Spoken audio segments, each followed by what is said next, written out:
Mesdames et messieurs, bonjour et bienvenue à cette édition spéciale.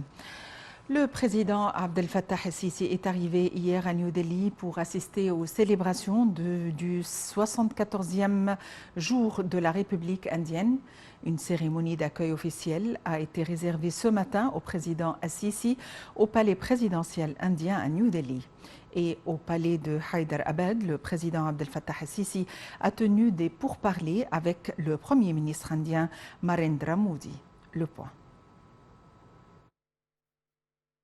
Le président Abdel Fattah el-Sisi a tenu des pourparlers avec le premier ministre indien Narendra Modi au palais Hyderabad. Les deux côtés ont passé en revue les derniers développements régionaux et internationaux d'intérêt commun. Ils ont également passé en revue les répercussions de la crise russo-ukrainienne sur le secteur de l'énergie, de l'alimentation et de l'économie. Les deux côtés ont assisté à la signature d'un nombre d'accords de coopération entre l'Égypte et l'Inde. Et au cours d'une conférence de presse conjointe à l'issue de leur entretien, le président Abdel Fattah el-Sisi a affirmé qu'ils ont convenu de renforcer leur coopération dans divers domaines. Pour sa part, Narendra Modi a salué la profondeur des relations entre les deux pays. Il a exprimé la volonté de son pays d'explorer de nouveaux horizons de coopération avec l'Égypte, pierre angulaire de la stabilité au Moyen-Orient et en Afrique. Ce matin, le président Abdel Fattah el-Sisi a annoncé que les relations égypto-indiennes sont caractérisées par l'équilibre et la stabilité, soulignant son aspiration à développer ces relations dans tous les domaines. Le président el-Sisi a également souhaité plus de développement, de progrès, de prospérité et du succès pour le peuple et le gouvernement indien. Le président el-Sisi a visité la tombe du Mahatma Gandhi et a déposé une gerbe de fleurs sur sa tombe. Le chef de l'État a exprimé sa joie vis-à-vis de sa présence à la tombe du grand leader, le défunt indien, qui était une marque impressionnante gravée dans l'histoire de l'humanité. Mahatma Gandhi incarnait les principes et les valeurs de la justice, de la paix et de l'égalité, tout en dénonçant la violence. De même, le chef de l'État a fait l'éloge des positions patriotiques et courageuses du grand leader indien qui optait inconditionnellement pour la lutte pacifique. Le président el-Sisi a par ailleurs indiqué que le monde entier doit s'inspirer de ces valeurs ayant contribué à l'unité et au développement de la nation indienne. Le président Abdel Fattah el-Sisi est arrivé hier à New Delhi pour assister aux célébrations du 74e jour de la République indienne.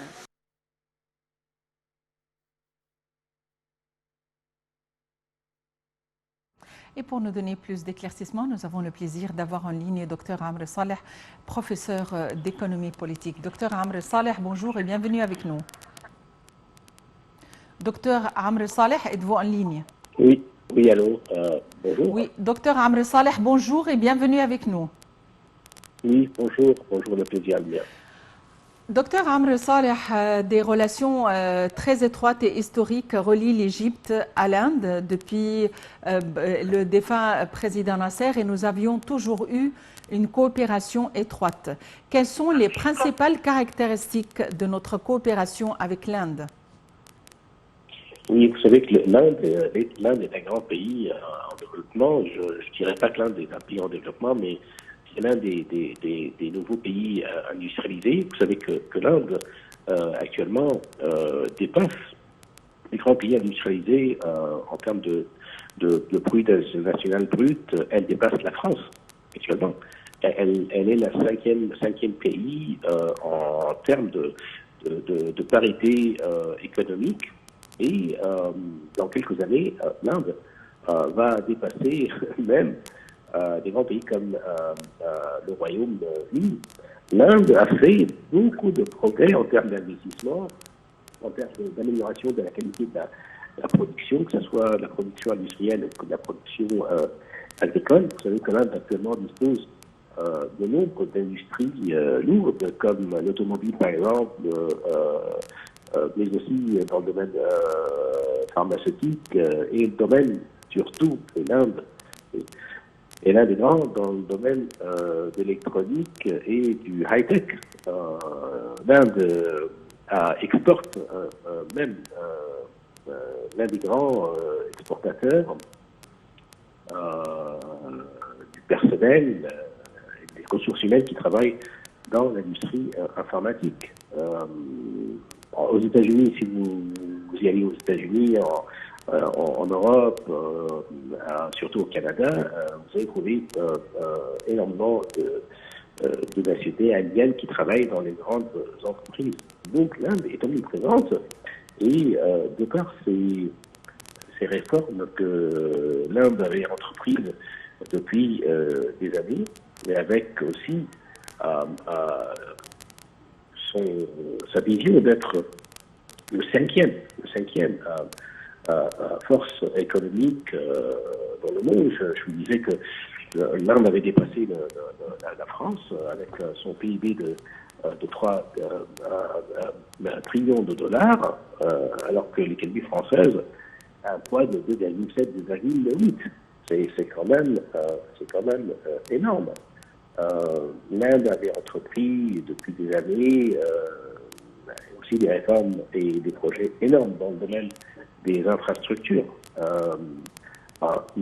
100 trillions de roupies, si la mémoire est bonne, ce qui est équivalent à 1,5, 1,7 trillion de dollars.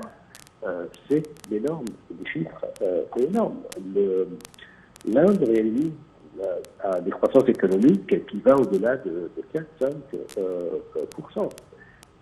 C'est l'une des grandes puissances actuellement économiques et que, bon, vous savez, on peut pas dire que l'Inde fait partie des pays en développement. Cette visite aujourd'hui du président Abdel Fattah el-Sisi pour l'Inde, à mon avis, elle ouvre des voies très importantes, surtout après les réformes économiques que l'Inde avait prises dans le domaine industriel et agricole. Et moi, je vous le dis actuellement, beaucoup d'institutions internationales envisagent que la croissance économique en Inde pourrait aller au-delà du 6%. L'Inde fait partie, avec la Chine, des pays qui n'avaient pas été énormément affectés par le Covid-19. L'Inde reste actuellement, avec ses capacités industrielles et agricoles, et ses milliardaires aussi. L'Inde est des pays qui enregistrent un taux de croissance énorme, mais aussi l'un des pays qui possède un modèle de développement économique soutenable et depuis des années. L'Inde est un grand pays. Et je crois que cette visite actuellement du président Fattah el-Sisi au président égyptien en Inde pourrait ouvrir des voies de coopération énormes entre les deux pays. Docteur Amr Saleh, vous êtes professeur d'économie politique et l'ex-conseiller de la Banque mondiale. Merci d'avoir été avec nous aujourd'hui. Toujours à New Delhi, le chef de l'État s'est entretenu avec le ministre indien des Affaires étrangères, M. Subramaniam Jaishankar, au palais présidentiel indien. Au cours de l'entretien, le président Al-Sisi a affirmé la volonté de l'Égypte à renforcer et à approfondir le partenariat stratégique avec l'Inde qui représente un pilier pour le maintien de la sécurité et de la stabilité dans la région du Moyen-Orient.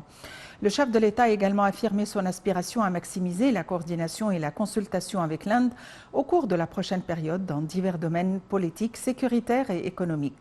De son côté, le ministre indien des Affaires étrangères a apprécié la visite du président Al-Sisi à New Delhi, soulignant qu'il contribuerait à soutenir les relations entre les deux pays, notamment à la lumière de l'engagement indien à renforcer les cadres de coopération conjointe dans divers domaines.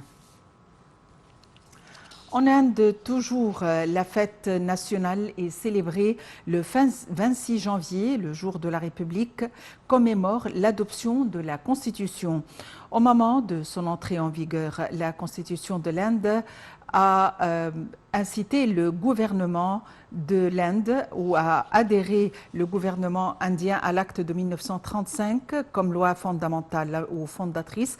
La Constitution a été adoptée par l'Assemblée constituante indienne le 26 novembre 1949 et est entrée en vigueur le 26 janvier 50. La date du 26 janvier a été choisie en souvenir de la déclaration d'indépendance adoptée par le Congrès national indien en 1930. La Constitution déclare que l'Inde est une république souveraine, socialiste, laïque et démocratique. Le point.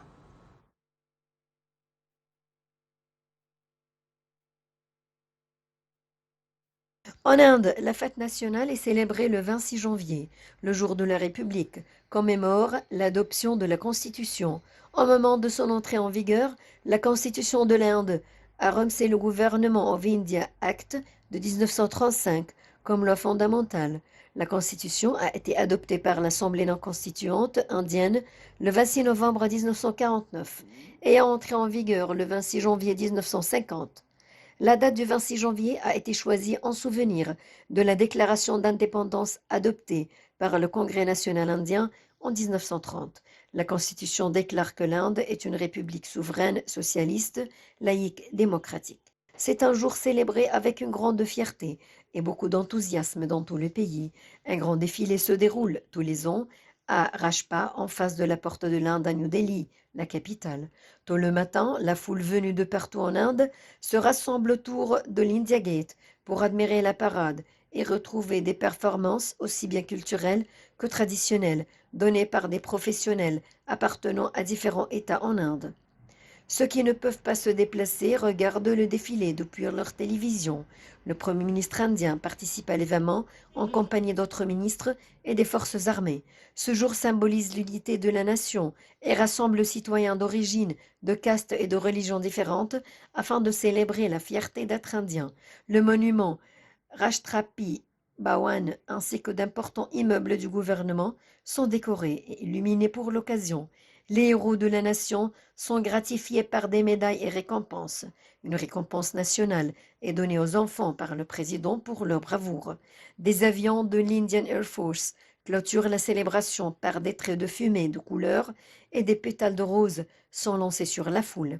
Dans les écoles et universités, différentes compétitions sont organisées et des prix sont donnés aux vainqueurs. La plupart des familles et amis se retrouvent pour des grands dîners chez eux ou pour un pique-nique au parc.